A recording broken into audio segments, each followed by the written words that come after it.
నా పెద్ద కొడుకు ఉద్యోగం పోయింది. ఇదంతా ఎలా సర్దుకుంటుందో, నేనేం చేయాలి? నాకేమీ అర్థం కావట్లేదు. ఈయనకేమైంది? కొన్ని రోజుల నుంచి ఇంట్లోనే ఉంటున్నాడు. ఆయన ఆఫీస్కి వెళ్ళట్లేదా? నేను ఆయన్ని అడగాలా వద్దా? అడుగుతాను. మీరు ఆఫీస్కి వెళ్ళరా? టైం అవుతుంది. చూడు, నేను ఇప్పటికే కోపంగా ఉన్నాను. నన్ను ఇంకా విసిగించకు, అర్థమైందా? నువ్వు నీ పని చూసుకో. సురేష్, అమ్మా. ఇలా ఇంకెంతకాలం ఇంట్లో ఊరికే కూర్చుంటావురా? ఉద్యోగం వెతుక్కో. వేరే జాబ్ ఏదైనా వెతుక్కొని చేయొచ్చు కదా. అమ్మా, నేను ట్రై చేయట్లేదు అనుకుంటున్నావా? నేను చాలా గట్టిగా ట్రై చేస్తున్నానమ్మా, కానీ నాకు ఏ కాల్స్ రావట్లేదు. అయితే ఇలా ఇంట్లో కూర్చుంటే సరిపోతుందారా? నీ వయసు ఎంత? ఇంట్లో కూర్చొని ఇలా ఆలోచిస్తున్నావు? చాలా రోజులైంది ఇప్పటికే. ఏదైనా చెయ్యిరా. అమ్మా, నీకు తెలుసు కదా, నాకు ఏదైనా బిజినెస్ చేయాలని చాలా ఇంట్రెస్ట్ అని. కానీ ఇంట్లో ఆర్థిక పరిస్థితి సరిగా లేకపోవడం వల్ల నేను సొంత బిజినెస్ మొదలు పెట్టకుండా జాబ్ వెతుక్కోవడం మొదలుపెట్టాను. ఇన్ని రోజులు జాబ్ చేయడం వల్ల నాకేం దక్కిందమ్మా? ఏమీ లేదు. కంపెనీ ముందుకు సాగుతుంది, కానీ నా జీతం ఎక్కువైనప్పుడు నన్నే బయటికి గెంటేశారు. చూడరా, నువ్వేం చేయాలనుకుంటే అది చెయ్యి. నేను ఎవరు ఆపుతున్నారు? నా దగ్గర పెట్టుబడికి డబ్బులు ఎక్కడున్నాయమ్మా? నేను సంపాదించిందంతా ఇంట్లోకే ఖర్చు పెట్టాను. నా దగ్గర ఇంకేముంది? నా దగ్గర ఏమీ లేదు. మరి ఏం చేయాలమ్మా?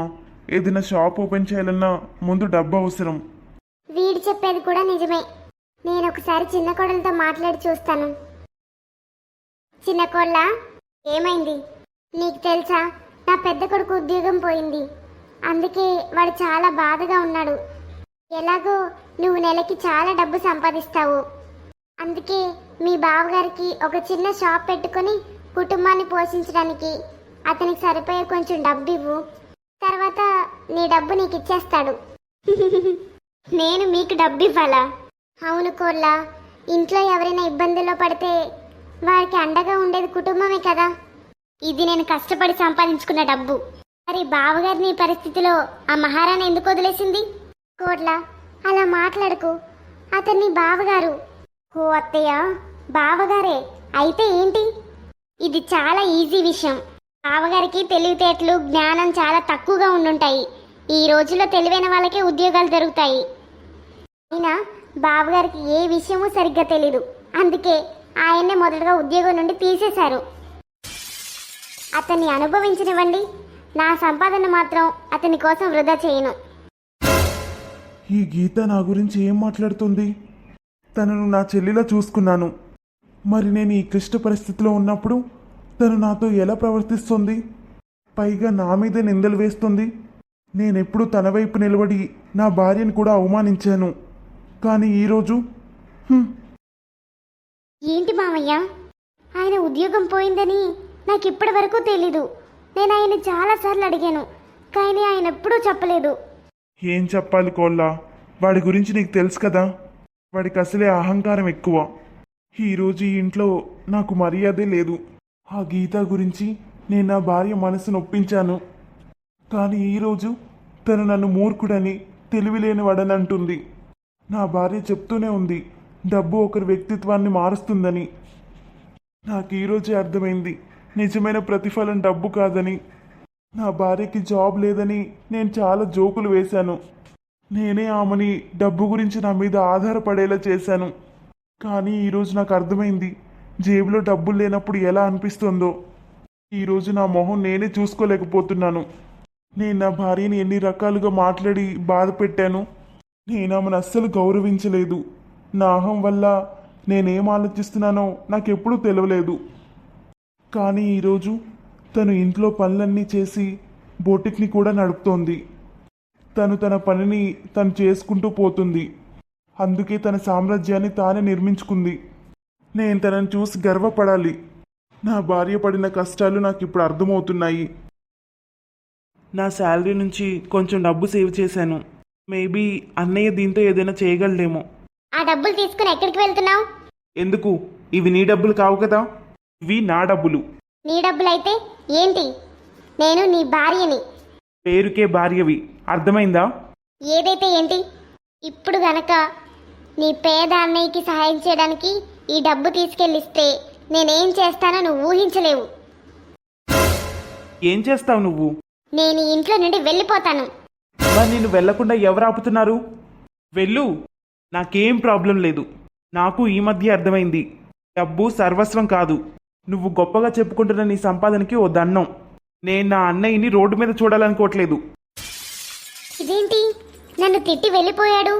నేను మాట్లాడితే ఆయన నోరు మూస్తాడేమో అనుకున్నాను, కానీ ఆయన తిరిగి నన్నే తిట్టాడు. అన్నయ్య, నా తరపున ఒక చిన్న సహాయం. నువ్వేమి బాధపడకు, నువ్వు మళ్ళీ పైకి లేస్తావు. దయచేసి నన్ను క్షమించు అన్నయ్య.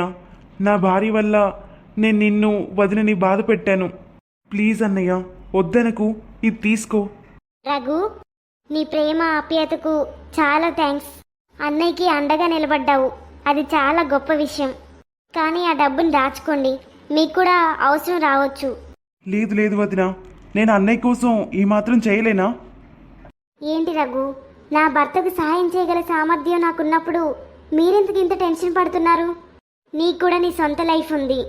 ఈ డబ్బుల విషయంలో నీకు గీతాకి ఎలాంటి గొడవ రావడం నాకు ఇష్టం లేదు. ఏంటి వదిన, తను చెప్పేది తప్పైనా నేను వినాలా? రఘు, తను నీ భార్య. భార్య మాటల్ని గౌరవించడం భర్త బాధ్యత. దయచేసి అర్థం చేసుకోవడానికి ట్రై చెయ్యి. డబ్బు అవసరం ఉంటే ఖచ్చితంగా నీకు చెప్తాను. సరే వదిన, నేను మళ్ళీ వస్తాను. మీరు చాలా రోజుల నుంచి నా మీద కోపంగా ఉన్నారు. కనీసం నేను ఎన్నిసార్లు అడిగినా ఒక్కసారి కూడా నాకు చెప్పలేదు. నేను మీ భార్యను కదా, నేను మీకు ఒక విషయం చెప్పాలి. అది వినడానికి కూడా మీరు సిద్ధంగా లేరా? నేను ఏ తప్పు చేయలేదు, అయినా మీరు ఇన్ని రోజులు నాతో మాట్లాడకుండా ఉన్నారు.